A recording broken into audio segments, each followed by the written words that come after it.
Big TV ప్రేక్షకులకు నమస్కారం. గణపతి నిమజ్జనోత్సవం ప్రత్యేక కార్యక్రమానికి సాదర స్వాగతం.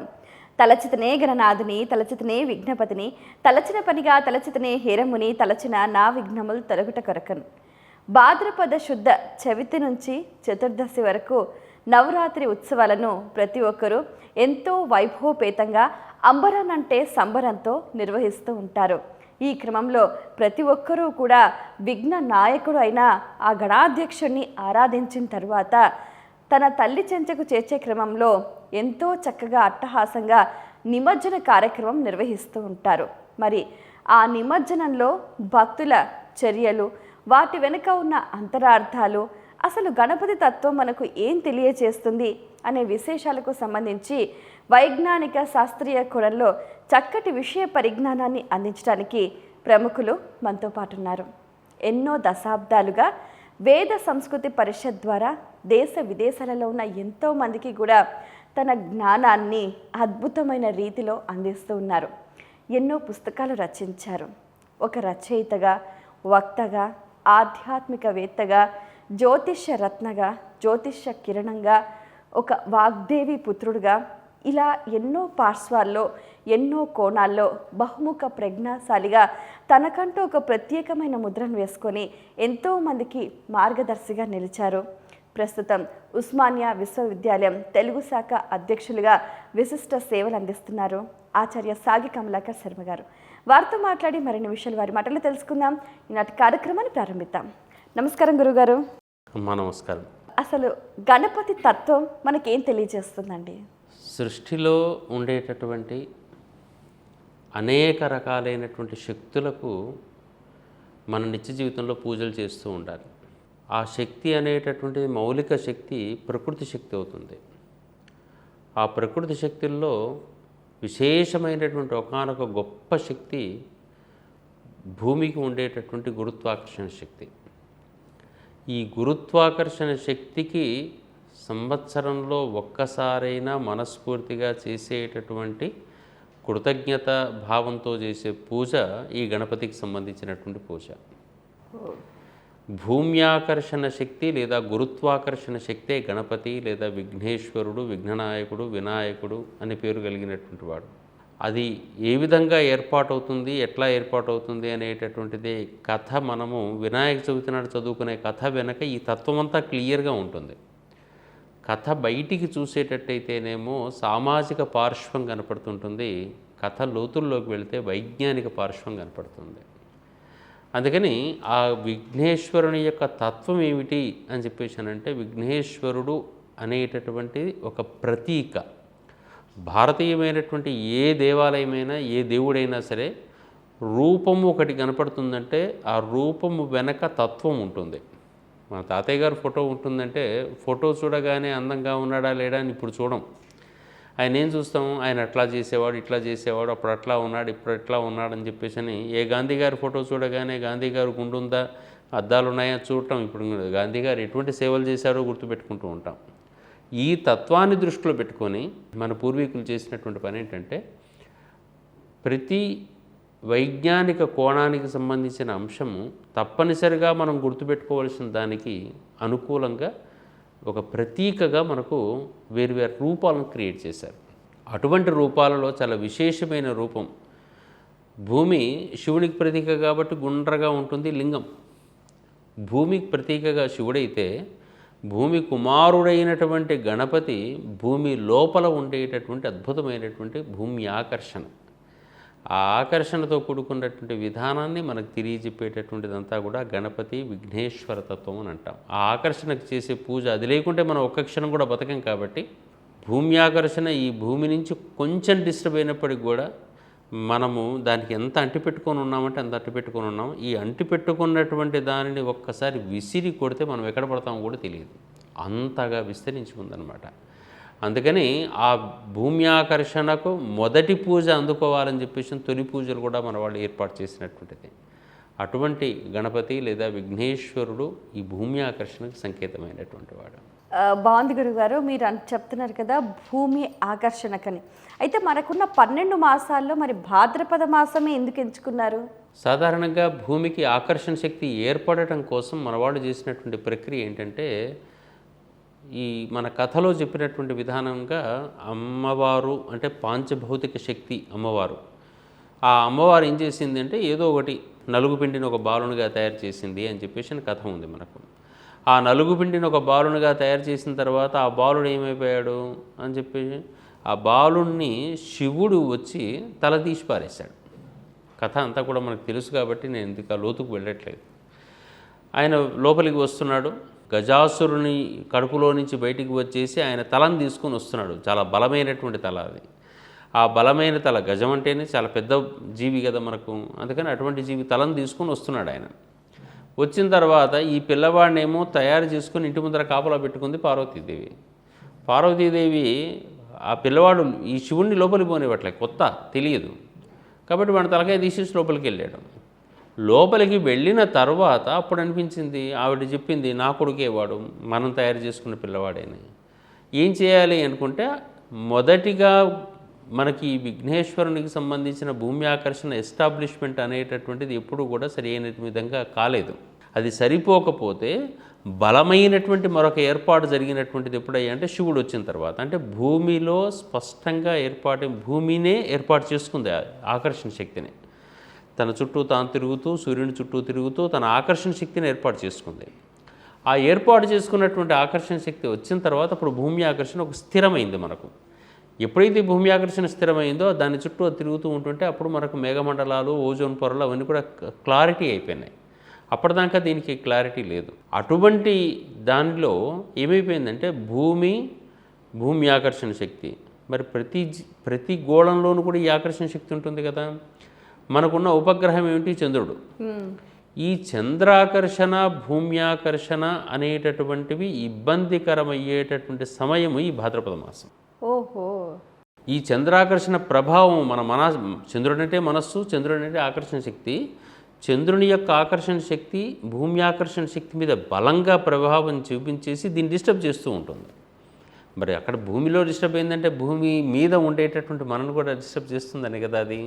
అందుకని ఆ ఇబ్బందిని అధిగమించడం కోసం భూమితో ఎక్కువసేపు గడపండి అని చెప్పడం కోసం భూమిలో ఉన్న మట్టితో దేవుని విగ్రహం తయారు చేసుకోవడం, ఇవన్నీ చేసే విధానం అంతా కూడా భాద్రపద మాసంలోనే జరుగుతుంది. కాబట్టి ఆ భాద్రపద మాసంలో ఎక్కువసేపు భూమితో గడపాలి. అదే కథారూపంలో కూడా ఉందమ్మా మీకు.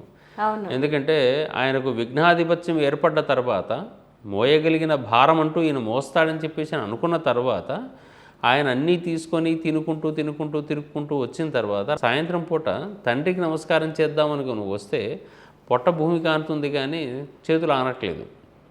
అది కష్టపడి చూస్తేనేమో కాళ్ళు పైకి లేస్తున్నాయి. దీన్ని చూసి చంద్రుడు వికటంగా నవ్వాడు అని చెప్పేసి. ఈ వికటంగా నవ్వటం అనేది బయటికి చూస్తే నిజానికి నవ్వాడేమో అనిపిస్తుంది కానీ అది కాదు. అసలు సమస్య ఏంటంటే ఆ ఆకర్షణ శక్తి ప్రభావం చూపిస్తుంది అని. దానివల్ల ఏమైపోయింది, ఈయన పొట్ట పగిలి చచ్చిపోయాడు అని చెప్పేసి రాస్తారు కథ లోపల. పొట్ట పగలటం ఏమిటి అంటే భూమి ఆకర్షణ డిస్టర్బ్ అవుతుంది, జాగ్రత్త అని చెప్పేసి చెప్పటం. ఆ తర్వాత అతన్ని బతికిస్తారు. బ్రహ్మాదులందరూ వచ్చేసి నీలాపనిందలు రాకుండా ఉండటం కోసం. మరి బ్రహ్మాదులందరూ బతికించిన తర్వాత ఏం చెప్తున్నారు, ఏ రోజైతే చంద్రుడు నా కుమారుణ్ణి చూసి వికటంగా నవ్వాడో ఆ ఒక్కరోజు చూడకుండా కనీసం ఆపండి అని చెప్పేసి. అంటే దీన్ని బట్టి మనకేం అర్థం చేసుకోవాలి, భాద్రపద శుద్ధ చవితి వచ్చే సమయం లోపల మాత్రం అటో 4 రోజులు ఇటో 4 రోజులు ఎప్పుడో మొత్తానికి ఈ సమయం లోపల ఈ భూమి ఆకర్షణ మీద చంద్రుని యొక్క ఆకర్షణ ప్రభావం వ్యతిరేకంగా ఉంటుంది. కాబట్టి మానవ సహజమైనటువంటి వ్యవహారాల్లోకి వెళ్లకుండా కొంచెం దీక్షగా, నియమబద్ధంగా, వ్రతంగా ఇది పాటిస్తూ ఒళ్ళు దగ్గర పెట్టుకొని పూజ చేసుకొని ప్రశాంతంగా ఉండండి అని చెప్పేసి చెప్పినటువంటి ఒక వైజ్ఞానిక కోణం ఇది. దాన్ని మనకు అర్థం కాక మనకిష్టం వచ్చినట్టుగా ఇప్పుడు ప్రవర్తిస్తూ ఉన్నాం అన్నమాట. అయితే ఈ వినాయక నవరాత్రుల్లో శుభకార్యాలు చేసుకోవచ్చా అండి? అసలు మనసు లోపల, మనిషి లోపల ఎక్కడైనా కానీ శక్తులు లోపించిన సందర్భాల్లో ఎక్కడా కూడా శుభకార్యాలకు నిషిద్ధం అని చెప్పారు. ఇవన్నీ కూడా శూన్యమాసాలని పేరు. భాద్రపద మాసం అనే ఒకటి, ఆ తర్వాత మనకు పుష్యమాసం ఒకటి, తర్వాత ఆషాఢ మాసం ఒకటి. ఇవన్నీ కూడా ప్రకృతి మీద ఉండేటటువంటి ప్రకృతి శక్తి తగ్గిపోయే సమయం. ఆ తగ్గిపోయే సమయాల లోపల మనం ఆనందించడం తక్కువ. అసలు నిజానికి దక్షిణాయనంలోనే శుభకార్యాల ప్రభావం తక్కువ అని మొదటి నుంచి రాస్తారు. కారణం ఇప్పుడంతా కూడా వ్యవసాయ వ్యవహార జీవనం ఉంటుంది, విపరీతంగా వర్షాలు ఉంటాయి. ఆ వర్షాల లోపల ఎటువంటి శుభకార్యం చేసుకుందామన్నా అన్ని గందరగోళాలుగా ఉంటాయి. ఇంకోటి సూక్ష్మజీవులు బాగా పుట్టి పెరిగేటటువంటి సమయం ఇది. అందరూ రోగాలకు కారణమవుతుంటారు. ఇదంతా అందరూ మరణించే సమయం కాబట్టి మహాలయం, అందరూ పోయేటటువంటి సమయాలు. ఇటువంటి సమయాలు శుభకార్యాలు ఏమిటి అని చెప్పేసి మొదటి నుంచి ఉండి చిట్ట చివరి లోపల ఇది ఎండింగ్ లోపల చలికాలంలో ఏదైనా అత్యవసరం ఉంటే చేసుకోండి అని చెప్పేసి తర్వాత రోజుల్లో వచ్చిన ఎక్సెప్షన్. శుభకార్యాలన్నీ ఎప్పుడంటే ఉత్తరాయణమే అని చెప్పన్నారు మొదటి నుంచి కూడా. మాఘాది వరుస లోపల మాఘం, ఫాల్గుణం, చైత్రం, వైశాఖం, జ్యేష్టం ఈ మాసాల్లోనే మీకు శుభకార్యాలు తప్ప ఇటువైపు వచ్చిన సందర్భంలో దక్షిణాయనంలో ఎప్పుడూ శుభకార్యాలు చెప్పలేదు. ఇప్పుడు అవసరాల రీత్యా ఇప్పుడు శ్రవణ మాసంలోనూ తర్వాత ఆశ్వీజం, కార్తీకం, మార్గశిరం కొంచెం టైం దొరికినా కానీ చేసేసుకుంటున్నాం. ఎందుకంటే జనాలు పెరిగారో అవసరాలు పెరుగుతున్నాయి, ఇవన్నీ కూడా మార్పులు వచ్చేసాయి అన్నమాట. అయితే ఇప్పుడు అత్యవసర ఏదైనా ఇల్లు మారాల్సిన పరిస్థితి ఏర్పడ్డా, ఏదైనా ఇల్లు కొనుక్కోవాలనుకున్నా, లేకపోతే ఉద్యోగం మారాలనుకున్నా ఇది అనువైన సమయమే అంటారా? ఎప్పుడైనా కానీ ఈ కార్యక్రమాలన్నీ కూడా ఎటువంటివంటే ఓన్లీ టెక్నికల్గా చేయాల్సినటువంటి పనులు. అంటే ఉద్యోగంలో జాయిన్ కావాలి, తెల్లారి జాయిన్ కాకపోయేటట్టయితే ఆ ఉద్యోగం పోతుంది. అటువంటి సందర్భాల్లో ఈ మాసాలతో సంబంధం లేదు. ఎప్పుడు కూడా రిజిస్ట్రేషన్ కావాలి, నువ్వు గృహప్రవేశానికి ముహూర్తం కావాలి, సరి అయినటువంటి రోజులు కావాలి, కానీ రిజిస్ట్రేషన్ టెక్నికల్ కాబట్టి టెక్నికల్కు ప్రాబ్లం లేదు. అది వర్కింగ్ డేస్లో ఎక్కడెక్కడ ఏ విధంగా ఉండాలో దానిలో భారతదేశంలో ఏ పద్ధతిలో ఉందో ఆ పద్ధతి ప్రకారం వెళ్ళి తీరాలి మనం, అంతే. నేను ఆశ్వీజం వచ్చిన తర్వాత, కార్తీకం వచ్చిన తర్వాత చేస్తానంటే కుదరదు అక్కడ. అందుకని ఆ విధంగానే చూసుకోవాలి. మనము రిజిస్ట్రేషన్స్ ఇతర విషయాలన్నింటిలో కూడా తీసుకోవచ్చు, టెక్నికల్గా ఉండేటటువంటి అంశాల నుంచి ముందరకెళ్ళొచ్చు. కానీ అదే వైదిక ప్రక్రియతో కూడుకున్నటువంటి అంశాలన్నిటికీ కూడా ఇది నిషిద్ధమైనటువంటి సమయం. వైదిక ప్రక్రియ అంటే ఖచ్చితంగా గృహప్రవేశం చేయాలి, గృహారంభం చేయాలి, ఇటువంటి సందర్భాల్లో నిషిద్ధం. వివాహం చేసుకోవాలి, నిషిద్ధం. ఉపనయనానికి నిషిద్ధం. ఇటువంటి వైదిక ప్రక్రియలకు నిషిద్ధం. మీకు కేవలం టెక్నికల్ ప్రాబ్లమ్స్ ఉన్నటువంటి అన్నీ కూడా మీరు చేసుకోవచ్చు, అన్నీ చేసుకోవచ్చు. అన్నప్రాసన ఒక్కటికి మాత్రం దీనికి నియమాలు లేవమ్మా. అన్నప్రాసన 6వ నెల కనుక భాద్రపద మాసం అయ్యేటట్టయితే ఆ భాద్రపద మాసం కదా అని చూడకూడదు. పిల్లల ఆరోగ్యం ఇంపార్టెంటు, వాళ్ళకి ఆహారం తిరిగే సమయం కాబట్టి ఖచ్చితంగా వాళ్ళకి పెట్టచ్చు. అంతవరకే తప్ప మిగిలినటువంటి ఏదో చౌలకర్మ, ఇంకేదో కర్మ అన్నారనుకోని ఆ తర్వాత దాన్ని పోస్ట్పోన్ చేసుకోవచ్చు మనం. ఒక్క అన్నప్రాసనకి ఎక్సెప్షన్, మిగిలినవన్నీ కూడా మనము ఆపేయాల్సి ఉంటుంది. ఓన్లీ టెక్నికల్ అవి మాత్రం స్వీకరించాల్సి ఉంటుంది. కొన్ని ప్రాంతాల్లో గమనించాను గురుగారు, అసలు గణపతి నవరాత్రులు, గణపతి పూజా విధానమే లేని ప్రాంతాలు కూడా ఉన్నాయి. గణపతి అనేటటువంటి భావన మీరు గమనించేటట్టయితే ఒకసారి చూస్తే భారతదేశం మాత్రమే కాదమ్మా, భారతదేశానికి చుట్టుపక్కల ఉండేటటువంటి ఎన్నో దేశాల లోపల గణపతి విగ్రహాలు బయటకు వచ్చాయి. అవును, చాలా దేశాల్లో ఇంక్లూడింగ్ అమెరికాలో కూడా బయటకు వచ్చాయి. ఎక్కడో తువ్వకాల లోపల ఎక్కడెక్కడో గణపతి తత్వం విస్తరించిపోయింది. వేరువేరు మతాలు కూడా గణపతిని విస్తరింపజేశాయి. ఈవెన్ బౌద్ధం లోపల ఇటువంటి ఆరాధనలు తక్కువ అయినప్పటికీ కూడా బౌద్ధ మతంలో కూడా గణపతి భావన మనకు కనిపించింది. ఎన్నో ప్రదేశాల్లో విస్తరించి ఉంది. అయితే అందరూ ఒకే రూపంలో పూజ చేసి తీరాలి, అందరికీ ఇదే భావన అందాలి అని చెప్పేసి ఎవరికి ఉండకపోవచ్చు. ఆటవిక జాతులు చాలా ఉన్నాయి ఇప్పటికీ కూడా. ఆ జాతులన్నిటికీ కూడా అసలు పూజా విధానమే లేదు. అటువంటి సందర్భాల లోపల వాళ్ళల్లో ఏది పెళ్లి చేసుకోవాలన్నా ఏది కావాలన్నా కానీ సూర్యుడే ఇంపార్టెంట్ వాళ్ళకు. మిట్ట మధ్యాహ్నం ఒకటి గడపార పాతుకోవటం, ఆ గడపార నీడ దాని మీద అది పడ్డప్పుడు అది కూడా టెక్నికల్గానే చూస్తారు. అది చూసేసి ఆ రోజున మంచి రోజు అనుకొని చేసేసుకోవడమే, అంతేవరకే తప్ప వాళ్ళకి ఈరోజు చవిత, పంచమ, షష్ఠ, సప్తమ ఎవరు చెప్తారమ్మా. అట్లాగే కొన్ని జాతులు ఆ విధంగానే కంటిన్యూ అయ్యాయి. వాళ్ళు మాత్రం మళ్ళీ ఇప్పుడు మాత్రం వరుసగా ఒక్కొక్కరు ఈ స్రవంతిలోకి వస్తున్నారు. అయితే మనకున్నటువంటి ఆలోచన ఏంటంటే పూజ చేయటం అనేటటువంటిది ఏదో మనకు ఒక వేలం వెరిగా మారిపోయిందమ్మా. ఈ వేలం వెరిగా మారిపోయి ఒకానొక రోజుల లోపల మనకు చెప్పినటువంటి మాట శమంతకోపాఖ్యానంలో చిట్ట చివరిలో ఏం చెప్తారు దాంట్లో అంటే, శమంతకమణిని తీసుకొని 28 రోజులు యుద్ధం తర్వాత ఆ గుహ నుంచి బయటికి వస్తాడు శ్రీకృష్ణుడు. మన కథ లోపల తెలుస్తూ ఉంది. ఇది బయటికి వచ్చిన సందర్భం లోపల కన్యారాశిలోకి ప్రవేశించినట్టు అక్కడ సూర్యుడు శమంతకమణి అనుకుంటే సూర్యుడు ఆయన కన్యామణిని కూడా పట్టుకొని బయటకు వస్తాడు. ఎవరిని, జాంబవతిని పట్టుకొని బయటకు వస్తాడు. తర్వాత సత్యభామను పెళ్లి చేసుకుంటాడు. కన్యారాశిలోకి సూర్యుడు వచ్చినట్టుగా అర్థం ఇక్కడ. బాగుంది, మంచి ప్రతీకతో తీసుకొచ్చాడు ఆ కథ, జ్యోతిష కథ అది. ఎందుకంటే సింహరాశిలోకి ప్రవేశించింది అని చెప్పేసి అనడానికి, సింహం తిన్నది అని చెప్పేసి చెప్పిన దగ్గర నుంచి అది పెద్ద మేజర్ ఉరుస అంటారు. ఆకాశంలో ఎలుగుబంటి, పెద్ద అంటే సప్తర్షి మండలం. ఆ సప్తర్షి మండలానికి సంబంధించిన దాంట్లో జాంబవంతుని యొక్క రూపాన్ని చూపించేసి పెద్ద ఎలుగుబంటి జాంబవంతుని రూపము. అక్కడి నుంచి గుహలోపలికి శ్రీకృష్ణుడు వెళ్ళి 1 month ఉంటుంది ఒక్కొక్క రాశి లోపల. సూర్యుడు 28 రోజుల పాటు ఆయన యుద్ధం చేసి 28వ నాడు బయటకు వచ్చినట్టుగా చూపించాడు. అంటే అంతకుముందు 2 రోజుల పాటు ప్రారంభిస్తే ఆ రాశి అంటే సింహరాశి పూర్తి అయిపోయింది అనమాట సూర్యుని సంచారం. తర్వాత కన్యారాశిలోకి వచ్చాడు. ఇట్లా వచ్చినటువంటి ఈ సందర్భాల లోపల మనకు ఆ సందర్భంలో ఆయన కృష్ణుడు ఏమని ఇచ్చాడంటే, ఒకవేళ పొరపాటున చంద్రదర్శనం అయ్యేటట్టయితే అప్పుడు చెప్పిన మాట, ఎవరెవరైతే ఈ గణపతిని పెట్టుకొని శమంతకోపాఖ్యానం కథ వింటారో పూజ చేసి, ఏ పత్రాలు 21 పత్రాలతో పూజ చేసుకొని శమంతకోపాఖ్యానం కనుక వినేటట్టయితే పొరపాటున చంద్రదర్శనం అయినప్పటికీ కూడా నీలాప నిందలు రావు అని చెప్పేసి వరమిస్తాడు. అప్పటి నుంచే కదా ఈ పూజా విధానం మొదలైనట్టు అర్థం మనం చేసుకుంటే. మరి పూజా విధానం మొదలైనప్పుడు దీంట్లో ఎంత వ్రతము, ఎంత దీక్షగా ఉండాలి ఇక్కడ.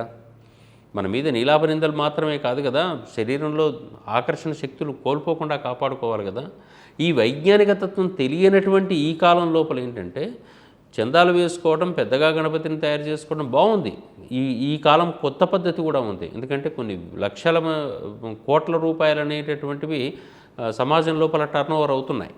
విగ్రహాల రూపంలో కొంతమందికి టర్నోవర్ అవుతుంటే అనేక రకాలైనటువంటి వాద్యకారులు, లారీలు, ఈ వేరు రూపాల లోపల భోజన వసతులు ఎంతమందికి అన్నాలు పెడతారో, అనేక రకాలైనటువంటి దాన ధర్మాలు, ఇవన్నీ బాగానే ఉన్నాయి, ఒక పద్ధతి. కానీ ఈ ఎగరటం, దూకటం లాంటివి చేసేసి ఇబ్బందులు పెట్టేటటువంటి స్థితి కాదు. మా గణపతి చాలా జాగ్రత్తగా పూజ చేసుకోవాల్సినటువంటి అంశం ఉన్నటువంటి వాడు. గణపతి చవితి లేదా వినాయక చవితి వ్రతం అన్నారు, కానీ వినాయక చవితి పండగ అనలే ఎవరు కూడా. పండగ వేరమ్మ, దసరా పండగ, దీపావళి పండగ. ఆ రోజుల్లో కూడా వ్రతాలు ఉన్నాయి, ముందు రోజు వెనక రోజు. కానీ వ్రతం అని ఎక్కడ అనలేదు. ఇక్కడ మాత్రం ఖచ్చితంగా వినాయక వ్రతం అనే అన్నారు. వినాయక వ్రత కల్పం ఉంటుంది మీకు. మరి ఈ వ్రతం అంటేనే దీక్ష. ఈ దీక్ష ఇక్కడ కనపడుతుందా ఎవరికైనా? అలాగే వరలక్ష్మి వ్రతం ఉన్నది, కానీ వరలక్ష్మి దగ్గర ఎవరు ఇలా చేయరు. ఈ గణపతి దగ్గర ఈ వేలం వేరి మొదలైంది, తెలియకనో తెలిసో మరి. కాబట్టే మనం గుర్తు చేయాల్సిన అవసరం ఉంది. మీ ఇలాంటి బిగ్ టీవీ లాంటి ఛానల్స్ ద్వారా ఇది ఒక వైజ్ఞానికమైన ప్రక్రియ. మనము ఈ భూమి ఆకర్షణకు చేసే నమస్కారం ఇది. అది ఆ ఆకర్షణ శక్తి నా శరీరంలో కానీ నా మనసులో కానీ ఈ భూమి నుంచి కానీ దూరం చేయకు. లేకపోయేటట్టయితే, ఇది కనుక దూరం అయ్యేటట్టయితే మా ఆరోగ్యాలు దెబ్బతింటాయి. అందుకని ఆహారం కూడా చాలా జాగ్రత్తగా తినాలమ్మా. ఆరోగ్యం దెబ్బతింటుందనే ఉద్దేశంతోనే పిచ్చి ఆహారం తింటే కడుపు పగులుతుందని చెప్పి సూచన చేశాడు. ఆయనకి ఏం ఆహారం కావాలి? కుడుము, అంటే ఉడికించినటువంటి పిండితో కూడుకున్నటువంటి ఆహారమే ఆహారం. అది దీక్ష నియమానికి, అది నైవేద్యం. అదే తర్వాత రోజుల్లో లడ్డుగా మారింది మనకు.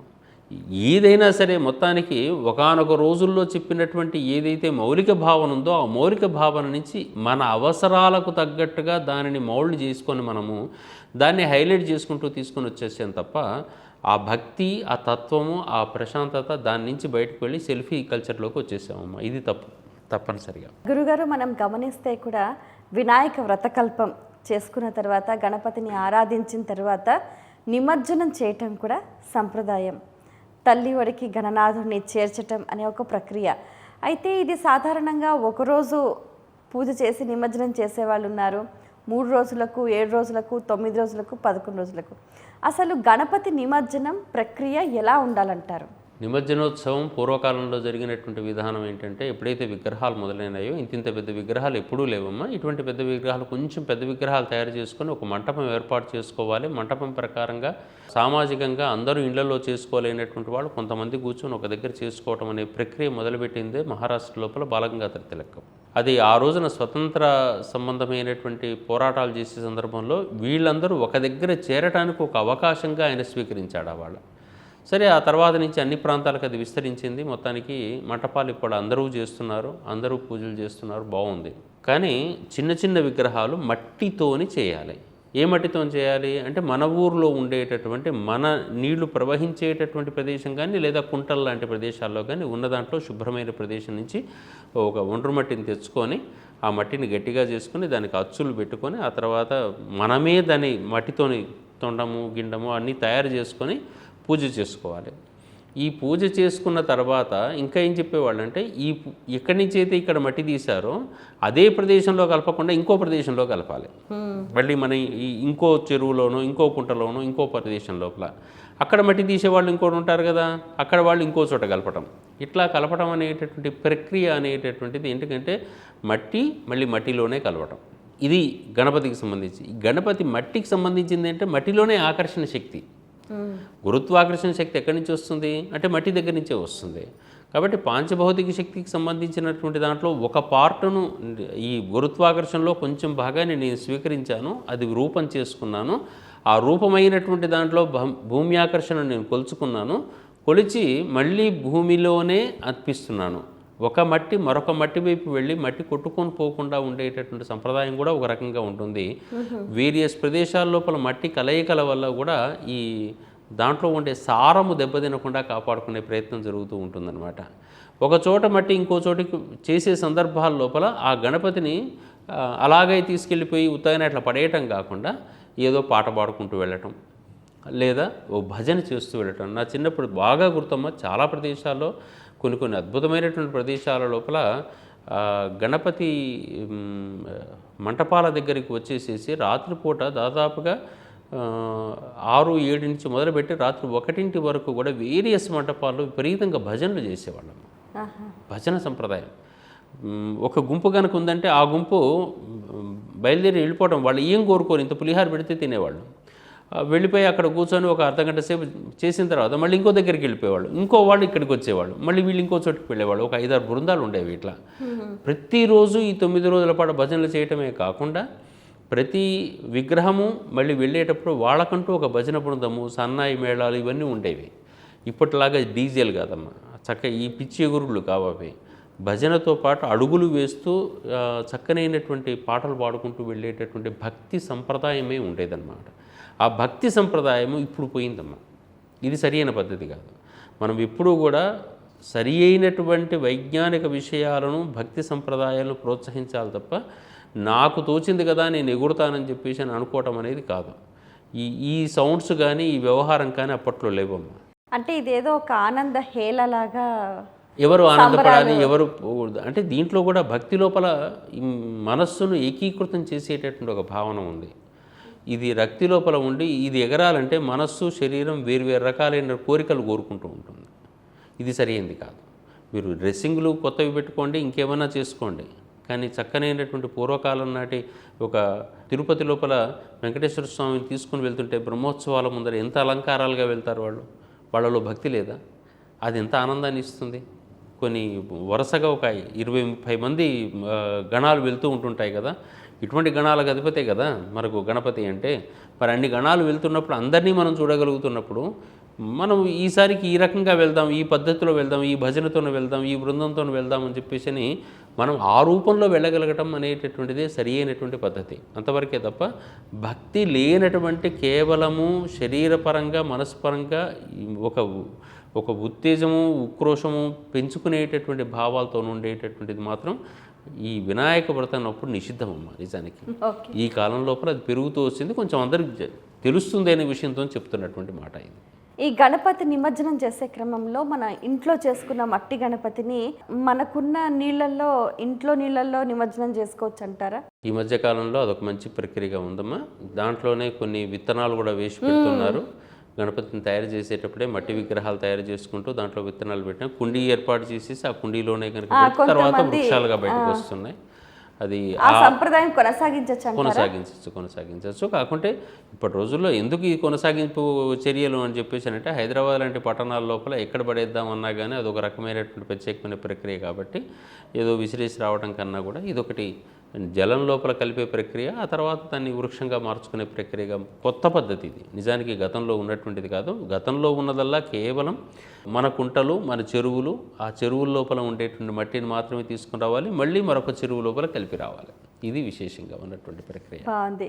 అయితే కొన్ని ప్రాంతాల్లో చూశాను గురుగారు, 2 వినాయకులను పెడుతున్నారు. ఒక వినాయకుడిని పూజ చేస్తారు, కిందటి సంవత్సరం చేసిన వినాయకుడిని కూడా పెట్టుకుంటారు. ఈ సంవత్సరం ఉన్న వినాయకుడు అలాగే ఉంటాడట, కిందటి సంవత్సరం పూజ చేసిన వాళ్ళని ఈ సంవత్సరం నిమజ్జనం చేస్తారట. మళ్ళీ ఇప్పుడు వచ్చే సంవత్సరం అనుకోండి, మళ్ళీ పాత వినాయకుడు, మళ్ళీ కొత్త వినాయకుడు చేస్తే పాత వినాయకుడిని నిమజ్జనం చేస్తారట. అంటే ఇప్పుడు ఇది వ్యాపార సంస్థలో చాలా చోట్ల చూసాము. మరి ఈ 2 గణపతుల విషయం ఏంటంటారు? ఇది సూత్రీకరణ పద్ధతుల్లోనైతే ఎక్కడ ఏం లేదమ్మా. ఇది కేవలం ఆ ప్రాంతాలకు సంబంధించినటువంటి వాళ్ళు పెట్టుకునేటటువంటి చిన్నపాటి ఆచార వ్యవహారమేమో కానీ ఏదో ఒక గణపతన్న మా దగ్గర ఉండాలి తీసి పారేయటం ఎందుకు అనేటటువంటి భావంతో చేసే పనే తప్ప సూత్రం లోపల మాత్రం ఇది లేదు. సూత్రం లోపల ప్లాస్టర్ ఆఫ్ పారిస్ ఉందమ్మా? ప్లాస్టర్ ఆఫ్ పారిస్ లేదు కదా, ప్లాస్టిక్ గణపతులు లేవు కదా, కేవలం మట్టి, అది కూడా తయారు చేసిన మట్టి.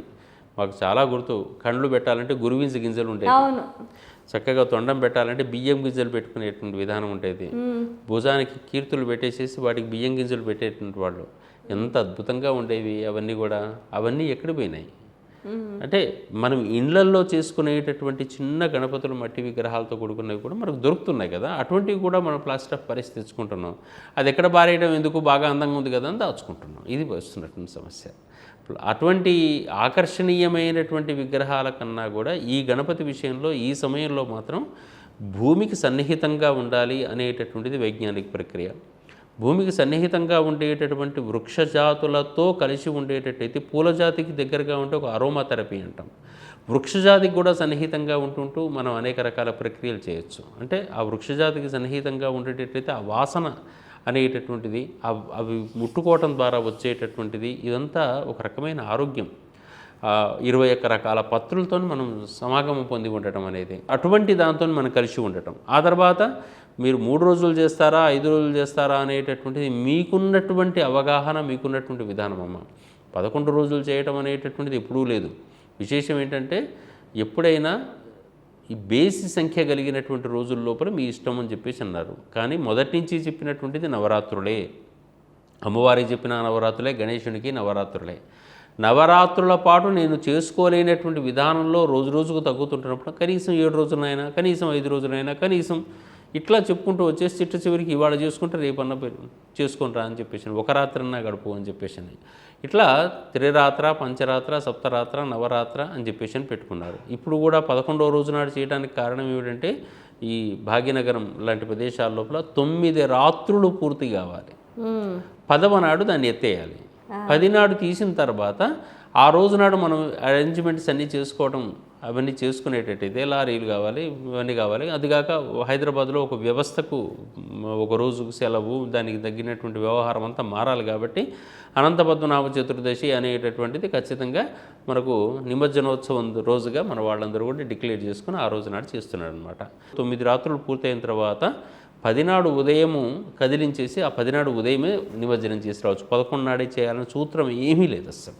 ఈ వినాయక నిమజ్జనోత్సవాల్లో లడ్డూకి ఎందుకు అంత ప్రాధాన్యత? లడ్డు అనేటటువంటిది ఆధునిక కాలంలో వచ్చిందమ్మా. ఇది అక్కడ ప్రసాదం అనే భావన ఉండ్రాయి ఖచ్చితంగా. దాని లడ్డుకము అనే పేరుతో పిలవటం అనేటటువంటి సంప్రదాయం ఉంది తప్ప అది స్పష్టంగా ఇది ఇప్పుడు మనం అనుకునేటటువంటి బూందీ లడ్డు ఇటువంటి లడ్డు కాదమ్మా అది. కానీ ఇప్పుడు లడ్డు వేలంపాట అనేది అదొక సంప్రదాయంగా మారిపోయింది. సంప్రదాయం ఇవి చాలా సంప్రదాయాలు చేసిన దాంట్లో ఇది ఒకటి సంప్రదాయమే. లడ్డు అనేటటువంటిది భగవంతుని ప్రసాదంగా మనం భావన చేసేసి దాన్ని పొలంలోపు చల్లుకోవడం కోసం, దానికోసం, దాని తర్వాత దాన్ని వేలం చేయటం, ఇటువంటి పనులన్నీ కూడా మనం పెట్టుకున్నటువంటి సంప్రదాయాలమ్మా. ఇవన్నీ కూడా మౌలిక సంప్రదాయం మీకు చెప్పాను నేను. ఒక ప్రతీక గణపతి అనేది, గణపతి ప్రతీక భూమ్యాకర్షణకు ప్రతీక. ఆ భూమ్యాకర్షణ ఈ కాలం లోపల దెబ్బతింటుంది. ఇప్పుడు మనం జాగ్రత్తగా ఉండాలా, ఈ గొడవలన్నీ చేసుకుంటూ కూర్చోవాలా? భోజనానికి ప్రయత్నమా, లేకుంటే కళ్ళు మూసుకొని భగవంతునితో కళ్ళు మూసుకొని కూర్చొని మన ఎనర్జీ పోకుండా కాపాడుకునే ప్రయత్నం చేయటమా? ఎక్కడున్నాం మనం? మన ఆలోచన విధానం మార్చాలి. మార్చి ఒక వైజ్ఞానిక కోణంలో కొత్త పరిశోధన చేయాలి. ఇవాటికి మళ్ళీ మనం అనుకుంటున్నాం ఎన్జిఆర్ఐ లాంటి సంస్థలు, అటువంటి సంస్థలు కూడా ఈ భాద్రపద మాసం లాంటి మాసాల లోపల భూమ్యాకర్షణ, చంద్రాకర్షణ మధ్య లోపల ఏమైనా తేడా ఉన్నాయా ప్రపంచవ్యాప్తంగా కానీ భారతదేశ వ్యాప్తంగా కానీ అక్కడక్కడ చెక్ చేయటం మంచిది. లేకుంటే మన పురాణ కథ అనేది అంత ఈజీగా పెట్టరు. ఈ విగ్రహం ఈ రూపంలో ఇంత ప్రచారంలోకి రాదు. అంత గొప్పగా ఇది ఉంటేనే తప్ప ఇది సాధ్యమవుతుంది. కాబట్టి ఆ వైజ్ఞానిక ప్రక్రియ మనలోకి కనుక బలంగా తోసుకొని వస్తే తప్ప ఇప్పుడు ఉండేటటువంటి ఈ అతి ప్రవర్తనలన్నీ కూడా తగ్గిపోతూ వస్తుంటాయి అన్నమాట. లేకపోయేటట్టయితే ఇదో రకమైనటువంటి ఉత్సాహం ఇట్లా వెళ్ళిపోతూ ఉంటుంది. కొంతకాలం పోయిన తర్వాత ఇదే నియమమేమో అనే పరిస్థితికి వస్తాం. అది సమస్య అన్నమాట. ఓకే. గురుగారు, మనం కొన్ని ప్రాంతాల్లో చూస్తుంటే వినాయక నిమజ్జన సందర్భాల్లో ఉట్టి కొడుతూ ఉంటారు. ముఖ్యంగా ముంబైలో అసలు ఏ వీధిలో చూసినా ఇక్కడ వేలంపాట ఎంత ప్రత్యేకతో ముంబైలో ఉట్టి కొట్టడం అంత డిమాండ్గా అంత అట్టహాసంగా చేస్తూ ఉంటారు. అయితే సాధారణంగా కృష్ణాష్టమికి ఉట్టి కొడతారు, మరి వినాయక నిమజ్జనోత్సవం అప్పుడు ఎందుకు ఉట్టి కొడతారంటారు? ఇది వేడుక. శ్రావణ బహుళాష్టమికి దగ్గరలోనే ఉన్నాం కదా మనం కూడా. శ్రావణ బహుళాష్టమి మొన్ననే కదా అయిపోయింది. అయిపోయినప్పుడు ఆ రోజే కదా ఉట్లు కొట్టే పండుగ అంతా కూడా. దానికి వెరీ నియర్గా ఉన్నాం కాబట్టి ఆ రోజు చేసినది ఆనందం సరిపోలేదు. కాబట్టి ఈ రోజున కూడా మనకు కంటిన్యూ చేసుకోవటమే తప్ప ఉట్లు కొట్టడం విషయానికి గణపతికి మాత్రం ఎటువంటి మళ్ళీ సంబంధం లేదు. అది కేవలం ప్రాంతీయమైన వేడుక. మనం ఇవన్నీ కూడా ఎట్లాగైతే ఈ కాలంలో వేడుకలు మీరు అడిగిన లడ్డు కానీ ఇప్పుడు డీజేలు పెట్టుకుని తిరగటాలు కానీ ఇటువంటివన్నీ ఏ విధంగానైతే ఈ కాలంలో ప్రమాణం అని చెప్పేసి చేసేసుకుంటున్నాము, ఉట్లు కొట్టడం లాంటిది, రెండో గణపతి పెట్టడం లాంటిది అంతా ప్రాంతీయంగా వాళ్ళ ప్రదేశాల్లో చేస్తున్నటువంటి విధానమే తప్ప నేను మాట్లాడేటటువంటి మౌలిక సూత్రంలోకి ఇవి రావు. ఓకే. మౌలిక సూత్రంలోకి ఇది అస్సలు రాదు. గురువుగారు, ఒక సందేహం ఏంటంటే గణపతి అనేవారు అనాది నుంచి ఉన్నవారు, మంగళ స్వరూపుడు, ఓంకార స్వరూపుడు అని అంటూ ఉంటారు. వేదకాలం నుంచి కూడా ఆరాధింపబడుతూ ఉంటారంటారు. మరి ఋషులు మునులు గణపతి ఆరాధన చేసినప్పుడు మరి వాళ్ళు గణపతిని ఎక్కడ నిమజ్జనం చేశారు? గణపతి ఆరాధన ఉంటున్నటువంటి స్థితి అంతా కూడా అనాది నుంచి ఉంది. మనకు వేదం లోపల మంత్రంలాగా ఒకటి మన వాళ్ళు దాన్ని చూసి గణానాం త్వా గణపతి గుంహవామహే అని చెప్పేసి అంటే ఆ గణముల యొక్క అధిపతి ఈ గణపతి ఒకటే కావాలని లేదు. ఎందుకంటే వైదిక సాహిత్యంలో ఎక్కడ కూడా విగ్రహ భావనకు ప్రాధాన్యం లేదు, రూప ప్రాధాన్యం లేదు. ఇదంతా పురాణ సాహిత్యం వచ్చిన తర్వాత ఏర్పడేది విగ్రహ భావన. అంత భావ ప్రాధాన్యం ఉంది. అయితే సైన్స్ ఉంది అక్కడ. ఆ సైన్స్ ఏమిటంటే భూమి ఆకర్షణ అప్పటికీ కూడా వాళ్ళకి తెలుసు. భూమి ఆకర్షణ విధానం తెలుసు, కానీ దానికి రూపం ఏర్పాటు చేసినటువంటి కాలం మాత్రం తర్వాత కాలం లోపల. మొదటి వాళ్ళకందరికీ కూడా వాళ్ళకు కొంత జ్ఞానం ఏర్పడించుకున్న తర్వాత దాన్ని గమనించిన తర్వాత దాని తర్వాత వాళ్ళకి ఎట్లా ఇన్ఫర్మేషన్ ఇవ్వాలి అనుకుంటున్నప్పుడు అప్పుడు మనకి ఈ విగ్రహ భావన అంతా కూడా మొదలైనాయి. అన్ని దేవతలకు కూడా వరుసగా విగ్రహాలు ఏర్పడేటువంటి భావన తర్వాతనే వచ్చేసాయి. ఎందుకు ఆయనకు ఏనుగు ముఖం ఎందుకు పెట్టాలి అంటే చాలా బలమైనటువంటిది అని గుర్తు చేయాలి అక్కడ. ఆ బలమైనటువంటి ఆకర్షణ శక్తి అది ఎటువైపు ఎక్కువగా బలంగా ఉంటుంది, ఉత్తరం వైపు ఎక్కువగా ఉంటుంది. అందుకని ఉత్తరం వైపు తలకాయ, దక్షిణం వైపు కాళ్ళు పడుకున్నటువంటి గణపతిగా మనం చూసేటట్టయితే భూమి ఎట్లా ఉంటుంది, మధ్యలో ఒత్తబడి ఉంటుంది. ఒత్తబడి ఉంటుంటే నడుము భాగం లోపల లావు ఎక్కువగా ఉంటుంది. అందుకనే గణపతి యొక్క నడుము భాగం చాలా లావుగా చూపిస్తూ ఉంటుంటాడు. ఆయన చుట్టూ ఒక పామును కడుతూ ఉంటుంటారు. దాని చుట్టూ ఆ పాము కట్టేది ఎవరంటే ఎలక్ట్రోమాగ్నెటిక్ వేవ్స్. ఇవన్నీ కూడా ఆ ఎలక్ట్రోమాగ్నెటిక్ వేవ్స్ కుమారస్వామి పొట్టకు చుట్టినట్టుగా చూపిస్తాడు. శివుని మెడలో వేసే పాము ఎటువంటిదో నాగయజ్ఞోపీతంలాగా కనిపించే ఇది కూడా పాము అటువంటిది. ఇవన్నీ ప్రతీకలు. పాము ప్రతీక ఇక్కడ. ఆ ప్రతీకలుగా కనిపించేటటువంటివన్నీ కూడా భావన ముందుగా వైదిక సాహిత్యంలో ఉంది. ఆ తర్వాత రోజుల లోపల వచ్చిన తర్వాత పౌరాణిక సాహిత్యం వచ్చిన తర్వాత రూపం వచ్చింది. రూపం వచ్చిన తర్వాతనే మనకు ఇప్పుడు నేను ఇందాక చెప్పినట్టుగా అసలు పూజ అనేటటువంటిది ఎప్పుడు మొదలైనట్టు కృష్ణుడు మనకు అవకాశం ఇచ్చేసి ఎవరైతే పొరపాటున చంద్రుని దర్శనం చేసుకుంటే ఈ పని చేయండి అని చెప్పేసి అన్నారు. కృష్ణుడు మొదలు పెట్టారంట. కృష్ణుడు చెప్పలేదు, కృష్ణుడి తర్వాత కాలం లోపల మొదలైంది. మీరు ఒకవేళ చేసుకునేటట్టయితే గణపతిని ఆరాధన చేసి ఆ రోజున శమంతకోపాఖ్యానం చదువుకోండి అయ్యా, మీకు ఈ నీలావనిందలు రావు అని చెప్పేసిన తర్వాత కదా విగ్రహ భావన వచ్చింది. అప్పటిదాకా నీతి లేదు కదా.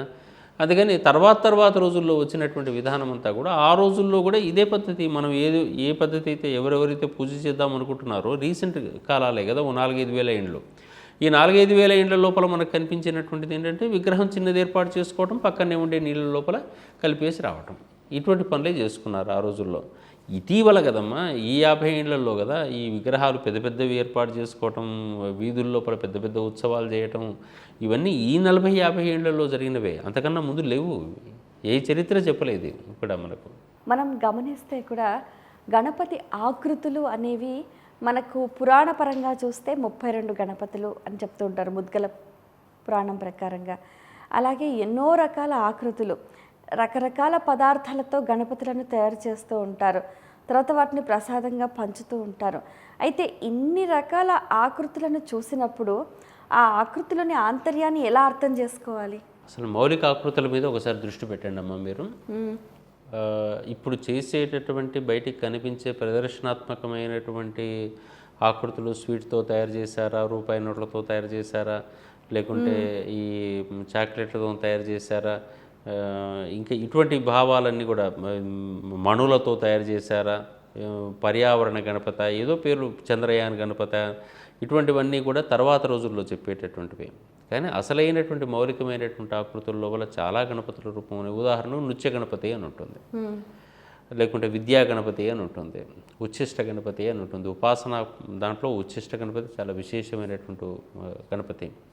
ఇట్లా గణపతులకు సంబంధించినటువంటి అంశం లోపల అనేక రకాల అంశాలన్నీ కూడా మనకు స్పష్టంగా చెప్పేటటువంటి మాట ఏంటంటే, ఈ శక్తులు అనేటటువంటివి దాంట్లో ఏ ఒక్క శక్తినైనా నువ్వు గనక గట్టిగా పట్టుకునేటట్టయితే, అందుకనే అక్కడ చెప్తూ ఉంటారు, నమో వ్రాతపతయే నమో గణపతయే నమ ప్రమదపతయే నమస్తేస్తు లంబోదరాయ ఏకదంతాయ విఘ్ననాశినే శివసుతాయ శ్రీవరదమూర్తయే నమో నమః గణన్యుపనిషత్తు చెప్తుంది. ఆ గణన్యుపనిషత్తు మనకు చెప్పేటువంటి ప్రతి మాట లోపల కూడా ఆ మంత్రం కూడా అటువంటిదమ్మా. మీకు ఒకసారి దృష్టిలో పెట్టుకునేటట్టయితే, ఇంతకుముందు నేను వైజ్ఞానికంగా ఈ భూమి ఆకర్షణే గణపతి అని చెప్పడం వెనుక ఈ మంత్రాన్ని కూడా ఒకసారి దృష్టిలో పెట్టుకొని చూసి తెలుస్తుంది.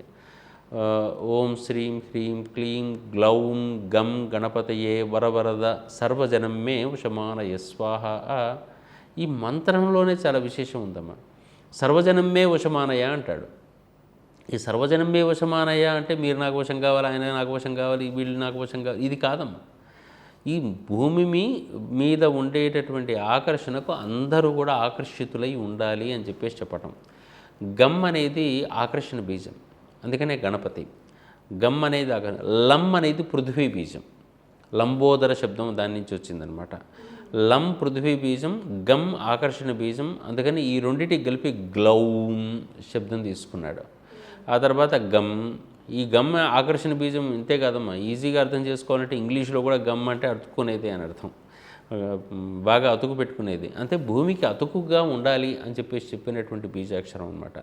ఇటువంటి బీజాక్షరంతో కూడుకున్నటువంటి ఏ ఎనర్జీ అయితే మనకు ఉంటుందో ఆ ఎనర్జీ మనకు శరీరం లోపల కనుక బాగా పెరిగేటట్టయితే ఒక డ్యాన్స్ రూపంలోనూ మన శరీరాన్ని తయారు చేసుకోవచ్చు. నృత్యము చేసే గణపతి అంటే లోపల ఉండేటటువంటి ఎనర్జీ అనేది అనేక రూపాల లోపల డ్యాన్స్ ప్రక్రియలో ఉంటుంది. దాన్ని నువ్వు ఉపాసన చేసేటట్టయితే నీ శరీరం కూడా హాయిగా నృత్యం హేళగా మారుతూ ఉంటుంది. అదే విద్యా గణపతి అన్నాం అనుకోండి, ఉదాహరణ. విద్య అంటే ఆయన పుస్తకం చదువుకున్నట్టుగా మనకు కనపడుతూ ఉండొచ్చు, కానీ ఆయన కాదు కదా పుస్తకం చదువుకోవాల్సింది. ఆ శక్తి నాలో గనక ఉండేటట్టయితే ఇప్పుడు మనిషి యొక్క స్వరూపమైన పాంచభౌతికమైన భూమి యొక్క స్వరూపమైన ఏదైనప్పటికీ కూడా దాంట్లో ఏది ఉందో ఇక్కడ అదే ఉంటుంది. అది పెద్దది, ఇది చిన్నది, అంతే వ్యవస్థ. కాబట్టి ఆ శక్తి నాలో గనక ఉండేటట్టయితే నాలో విద్య అంటే జ్ఞాన భావన పెంచుకునే అవకాశం, పుస్తకం చదివే అవకాశం అని కాదు, ఇక్కడ పుస్తకం అనేది జ్ఞానానికి సంకేతంగా చెప్పేటటువంటి మాట. అట్లా ప్రతి చోట కూడా మనకు కనిపించేది తొండం ఇటుంటే ఒక రకమైన రూపం, అటుంటే ఇంకో రకమైనటువంటి రూపం, ఇవన్నీ కూడా తాంత్రికమైనటువంటి రూపాలు కూడా మనకు కనపడుతూ ఉంటుంటాయి. అటువంటి రూపాలన్నింటినీ కూడా ఉపాసన చేయడం ద్వారా కలిగేటటువంటిది ఏమిటంటే నీలో ఆకర్షణ శక్తిని పెంచుకోవటం. ఈ ఆకర్షణ శక్తి కన్నా ముందుగా పెట్టిన బీజాక్షరాలన్నీ ఏమిటంటే లక్ష్మీ సంబంధమైనవి. అందుకనే గణపతిని జనరల్గా లక్ష్మీ గణపతి అని పేరుతో పిలుస్తుంటారు. లక్ష్మీ గణపతి ఎందుకయ్యా అంటే మనకు ఈ రెండు కూడా ముఖ్యమైనటువంటి సంపదలతో కూడుకున్నటువంటి. లక్ష్మి అనగానే మనకేదో చేతిలోని కనిపించే గలగలవాడే డబ్బు ఒకటే కాదమ్మా, ఇక్కడ ఆకర్షణ శక్తి గణపతి. అట్లాగే ఇదేంటి ఆరోగ్యం గణపతి, తర్వాత ధైర్యం గణపతి, శక్తి గణపతి. గణపతిని ఉపాసన చేస్తే ఏమొస్తుంది అని చెప్పేసి అన్నప్పుడు అదే కనపడుతుంది. ఆయనకు ఇద్దరికి వివాహమైనట్టుగా మనకు చూపించేటువంటి భావనే తప్ప అక్కడ కనిపించే అసలు సూత్రం ఏమిటి? నీకు ఆనంద సిద్ధి కావాలి అంటే పరిపూర్ణంగా మనస్సు లోపల భగవంతుని యొక్క సాన్నిధ్యం ఏర్పడాలి, అది సిద్ధి. నువ్వు చేసే నీలో పరిపూర్ణమైన శక్తి పెరిగితే నీకు ఏ కార్యక్రమమైనా సిద్ధిస్తుంది. నీలో పరిపూర్ణమైన శక్తి పెరిగేటట్టయితే నీ బుద్ధి వికాసం అవుతుంది అంటానికి ఈ రెండిటికి సిద్ధి బుద్ధి.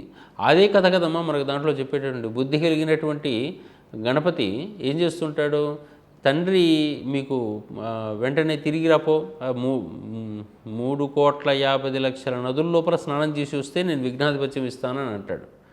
అంటే కుమారస్వామి వెళ్ళిపోతాడు. కానీ బుద్ధి కలిగినటువంటి గణపతి వెళ్ళడు.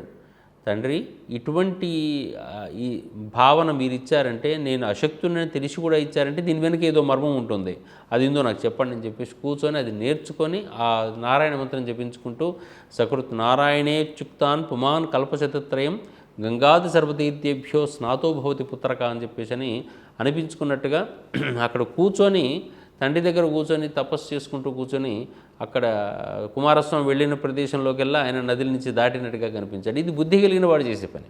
ఓకే. ఈ శక్తి కనుక మన దగ్గర లేదనుకోండి, ఈ రకమైన ఆలోచన లేదనుకోండి, ఆయనకు అట్లా బుద్ధి కలిగినటువంటి పని చేస్తేనే ఆయనకు విఘ్నాధిపత్యం సిద్ధించింది. ఓకే. ఈ సిద్ధి బుద్ధి ప్రతీకలు. ఇక్కడ లక్ష్మి అనేది ఒక ప్రతీక. ప్రతీక అంటే అనేక రకాల ఆరోగ్యము, ధైర్యము, సంపద, ప్రశాంతత, తృప్తి, ఆనందం ఇవన్నీ కూడా మనకి సిద్ధించాలి. ఇవన్నీ కూడా ఇటువంటి సిద్ధించడం అనేటటువంటిది ఈ గణపతి ఉపాసన వల్ల జరుగుతుంది అని చెప్పేసి చెప్పడం కోసమే వేరు రకాల రూపాలతో కూడుకున్నటువంటి గణపతులు మనకున్నాయి. అనేక రకాల ముఖాలతో కూడుకున్నటువంటి గణపతులు మనకు కనపడుతున్నాయి. అవన్నీ కూడా కేవలం మనలో ఉండేటటువంటి మౌలికమైన ఆకర్షణ శక్తితో మనం కలయిక ఉండేటట్టయితే మిగిలినవన్నీ మనకు వచ్చేస్తాయి. ఒక డౌట్ ఏంటంటే గురుగారు, ఫస్ట్ పసుపు గణపతి, తర్వాత గజాననుడు అయ్యాడు, తర్వాత గణాధ్యక్షుడు అయ్యాడు. మరి అందరూ పంచముఖ గణపతి, సప్తముఖ గణపతి అని అంటూ ఉంటారే, మరి పంచముఖాలు సప్తముఖాలు ఎప్పుడు విస్తరించిన భావన ఎప్పుడైనా కానీ ముఖ భావన ఎక్కడి నుంచి వస్తుంటుందమ్మా? అనేక రకాల ముఖాలు ఎప్పుడు పెడతారు? నీ తత్వం విస్తరించింది అని చెప్పడానికి వేరు రకాల ముఖాలు, అనేక నీ భావన విస్తరించింది, వేరు రూపాల్లో విస్తరించింది. మీరు ఎన్ని చోట్ల మీరు ఒక చోట పనిచేస్తున్నప్పుడు మీ భావన 10 రకాలుగా ఉంది అనుకోండి, ఆయన ఆ పని చేస్తాడండి, ఈ పని చేస్తాడండి, ఈ పని చేస్తాడు, ఈ పని చేస్తాడు, ఈ పని చేస్తాడని ఒక 5-6 చెప్పామనుకోండి, ఆయన విస్తరించినట్టు. ఎన్ని ప్రదేశాల్లో విస్తరించినట్టు? ఈ విస్తరించిన భావనకు ముఖాలు సంకేతంగా తీసుకొచ్చారు. ఆ ముఖాలన్నీ కూడా అదే రూపంతో ఉండాలని లేవు. ఒకటి తొండంతో కూడుకొని మిగతావన్నీ కూడా వేరు రూపాల్లో కూడా పెట్టుకోవచ్చు. రావణాసురుడికి 10 తలకాయలు కూడా చూపించిన భావన కూడా అదే. వాని లోపల ఉండేటటువంటి 10 రకాలైనటువంటి దుష్టగుణాలు విస్తరించాయి. విస్తరించిన భావనకు 10 రకాల తలకాయలు చూపించినట్టుగానే ఇక్కడ కూడా ఈ శక్తి అనేక రూపాల్లో విస్తరించింది. భూమి ఆకర్షణ శక్తి ఆకాశం నుంచి పిలిపించేసి మేఘమండలాన్ని నాపింది, ఓజోన్ పొరను కాపాడుకునే ప్రయత్నం చేసింది. ఆ తర్వాత ఈ చంద్రుడిని ఆకర్షించగలిగింది, భూమి మీద నీళ్ళని నిలబెట్టగలిగింది, పంటలు పండించగలిగింది, మనందరినీ హాయిగా ఉంచగలిగింది. ఇన్ని పేర్లు చెప్పాను అనుకోండి, ఇన్ని పేర్లకు ఒక్కొక్క రూపం పెట్టుకుంటూ పోతుంటే ఎన్ని అవుతాయి? ఇన్ని ఎక్కడ పెట్టాలి? మరి ఒక మొండానికే పెట్టాలి. అందుకని తలకాయలు విస్తరించింది చూపిస్తాం. ఇట్లా మనకు చూపించేటటువంటి విధానం అంతే తప్ప ఈ విస్తరణ భావనకే తలలు అనే భావన గుర్తుపెట్టుకోండి ఎప్పుడైనా సరే. ఆ భావన గణపతి మరి విస్తరించిన భావన సాధారణమైన విస్తరణ. అది భూమ్యాకర్షణ ఇంత తగ్గితే మనం ఎక్కడికి పోతామో మనకు తెలియదు. ఓకే. ఒక్క క్షణం ఆగిపోయినా భూమి ఆకర్షణ భూమి మీద మనం పక్క గ్రహాలకు కొట్టుకొని చచ్చిపోతాం. అంత వేగంగా తిరుగుతుంది భూమి. అయినా కానీ మనం కదలకుండా హాయిగా వాడు కూర్చొని ఇట్లా మాట్లాడుకుంటున్నాం అంటే ఈ భూమి ఆకర్షణ. అందుకే తొలి పూజలు ఆయనకి ఇవ్వటం అనేటటువంటి సంప్రదాయం మన వాళ్ళు పెట్టి ఫస్ట్ గణపతిని ఆరాధన చేయకుండా ఇంకెవ్వరిని ఆరాధన చేయరు. హరిద్రా గణపతిగా ఈ రోజుల లోపల గణపతి అంటే కూడా రూపం లేదమ్మా అసలు. నిజానికి ఇప్పుడు మనం రూపం అంటున్నాం కానీ మీ ఇంట్లో పూజ చేసుకునే సందర్భాల లోపల ఇంట్లో ఏదైనా ఉత్సవం కార్యక్రమం జరుగుతుందనుకోండి, ఏం చేస్తున్నారు? కొన్ని ప్రాంతాల లోపల పసుపుతోని గణపతి పెట్టేసేసి దాన్ని బొట్టు పెట్టేసి ఇదే గణపతి అయిపోగానే పక్కకు తీసేసిన ఆయన శోభనార్థే పునరాగమనాయస అని చెప్పేసి పక్క పెట్టేస్తాను. ఎందుకంటే ఎక్కువసేపు ఉంటే నువ్వు కూడా విఘ్నాలు కలిగిస్తావు అని. కొన్ని చోట్ల అది కూడా చేయరమ్మా, 2 పోగ చెక్కలు పెడతారు అక్కడ అంతే. అదే గణపతి అంతే. పసుపు కొమ్ము పెడతారు గణపతి నమస్కారం, దానికి అయిపోగానే పక్కకు తీసి పెడతారు. బెల్లం ముక్క కూడా గణపతిగా పెట్టేటువంటి సంప్రదాయాలు ఉన్నాయి మనకు. ఏదో రూపం లోపల రూపభావన లేనటువంటిది ఇది అని చెప్పేసి చెప్పడానికి ఇది సంకేతం. ఇట్లా మనం స్వీకరించాలి. ఒక వ్రతంలో మీరు ఇప్పుడు ఇందాక ప్రస్తావించినట్టుగా ఈ గణపతి పోకవక్కలను పెట్టి పూజ చేస్తూ ఉంటారు. మళ్ళీ ఉద్యాపన చేసేత మళ్ళీ వాటిని మళ్ళీ నెక్స్ట్ టైం పూజకు వాడుకోవచ్చా? సాధారణంగానైతే వాటిని అన్నింటినీ సద్వినియోగం చేయాలనేది సూత్రం. అంటే సరి అయినటువంటి పోకలు పెట్టేసి దానిని ఐదరు నిమజ్జనం అన్నా చేయాలి, లేదా ఉపయోగించాలన్నా ఉపయోగించాలి. నిత్య జీవితం లోపల ఆ పోకను వాడుకొని తినగలిగినటువంటి వాడు ప్రసాదంగానన్నా స్వీకరించాలి. అదర్వైజ్ దాన్ని తీసుకుని వెళ్ళిపోయి ఏ జలంలోనూ కలపనన్నా కలపాలి. మళ్ళీ మళ్ళీ వాడటం అనేటటువంటిది మనకు మొదటి నుంచి ఒకసారి వాడింది మళ్ళీ ఒకసారి వాడాలని చెప్పేసి ఎక్కడా సూత్రం లేదు, మౌలికమైనటువంటి దేవాలయ విగ్రహాల్లో తప్ప. ఇంకొక డౌట్ ఏంటంటే గురువుగారు, ఇప్పుడు గణపతి ఆరాధన అప్పుడు పాలవెల్లి అలంకరణ ఉపయోగిస్తూ ఉంటారు. మరి గణపతి నిమజ్జనం అప్పుడు పాలవెల్లిని కూడా నిమజ్జనం చేయాలా, లేకపోతే దాచిపెట్టుకుని మళ్ళీ వచ్చే సంవత్సరానికి వాడుకోవచ్చా? పాలవెల్లి అనేటటువంటిది కేవలం సూచన ఏంటంటే ఆకాశం లోపల ఉండే నక్షత్ర మండలానికి సంకేతం. అది క్షీర సాగరము అని పేరు చెప్పడానికి పాలవెల్లి అని చెప్పేసి చూపిస్తూ ఉంటాడు. ఎక్కడైనా ఏ దేవుణ్ణి పెట్టినా, నాట్ ఓన్లీ గణపతి, ఏ దేవుణ్ణి పెట్టినప్పటికీ కూడా దేవుని పైన పెట్టేటటువంటిది పాలవెల్లి. దాని మీద అనేక రకాల ఆకులు, పండ్లు, కాయలు ఇవన్నీ వేలాడదీయటానికి కారణం ఏంటంటే ఈ ఆకాశం లోపల ఉండే నక్షత్ర మండలం కింద ఈ అనంతుడైనటువంటి ఈ గణపతో లేకుంటే విష్ణువో శివుడో ఏదో రూపాన్ని ఇక్కడ పెట్టి దీన్ని నమస్కారం చేస్తున్నాను అని చెప్పేసి. ఈ పూలు ఆకులు మాత్రం వ్యర్థమే కదా, అవన్నీ తీసేసేయచ్చు. ఆ పాలవెల్లి కట్టిన కట్టెలు మాత్రం అట్లాగే పెట్టుకోవచ్చు మనం.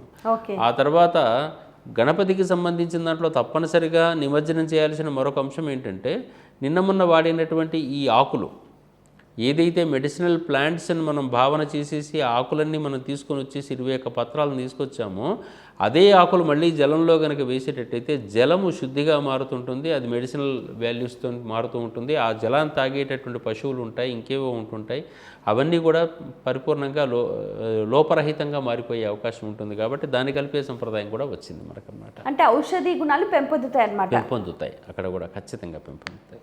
గణపతి నిమజ్జనోత్సవ కార్యక్రమం సందర్భంగా ప్రతి ఒక్కరూ తెలుసుకోవాల్సిన, నేర్చుకోవాల్సిన విషయాలు. శరీర ఆరోగ్యం అనేటటువంటిది అందరికీ ముఖ్యమైనటువంటిది.